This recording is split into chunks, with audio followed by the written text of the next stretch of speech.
Si en 2026, tu travailles toujours sur N8N, eh bien j'imagine que tu utilises l'IA pour générer la plupart de tes workflows. Si tu l'as pas vu passer, N8N a créé très récemment sa bibliothèque de skills. Celle-ci est officielle et disponible sur GitHub directement. Ces skills vont permettre de pouvoir exploiter au maximum le MCP server de N8N. Et en gros, pour faire simple, quand tu vas discuter avec Claude Code ou avec Codex par exemple, tu vas pouvoir lui dire génère-moi une automatisation sur N8N et ce dernier va invoquer ces skills pour pouvoir bien comprendre le setup et pouvoir créer des workflows le plus précisément possible. Par contre, attention, pour ça, il faut que tu utilises le MCP officiel de N8N, car si tu es comme moi, avant tu bossais avec le MCP communautaire. Et attention, ça ne marche pas avec le MCP communautaire de N8N, qui était donc le MCP pas officiel, mais le premier à être sorti, que j'utilisais beaucoup, qui a été créé par cette personne-là. Donc pour installer le MCP de N8N, il faut que tu ailles sur N8N tout simplement, tu vas dans tes settings, tu vas dans Instance Level MCP, et ensuite là il faut que tu l'actives. Une fois que tu l'as activé, tu vas dans Connection Details, tu copies le JSON qui va te donner, et tu demandes ensuite à Claude Code ou à Codex de te l'installer. Une fois que c'est installé, tu peux redémarrer ton Claude Code, et ensuite tu peux lui dire d'installer ces skills-là directement en lui donnant l'URL de la page GitHub. Ou alors tu peux juste indiquer les commandes qu'il t'indique ici, en fonction de la plateforme que tu utilises. Mais alors, si tu utilisais les anciens skills et l'ancien MCP communautaire, est-ce que tu as besoin de passer sur ce nouveau MCP officiel avec ses skills? Eh bien moi je vais te donner ma réponse. Le communautaire est là depuis plus longtemps,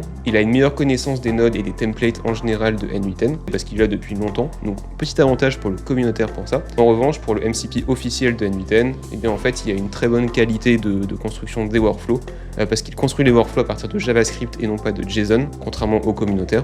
Donc ça apporte plus de précision dans la création des workflows, et aussi en termes de setup, de sécurité, etc. Vu que c'est maintenu par N8N, il y a de plus grands avantages à passer par l'officiel. Donc pour l'instant, le MCP de N8N est toujours en bêta, donc il est un peu moins mature, mais par contre dans le futur, ce sera celui-là qui va gagner normalement à 100%. Si tu veux recevoir toutes les informations concernant les skills de N8N et l'installation du MCP officiel, eh bien n'hésite pas à commenter MCP et je te l'enverrai. Et moi sur ce, je te dis à la prochaine.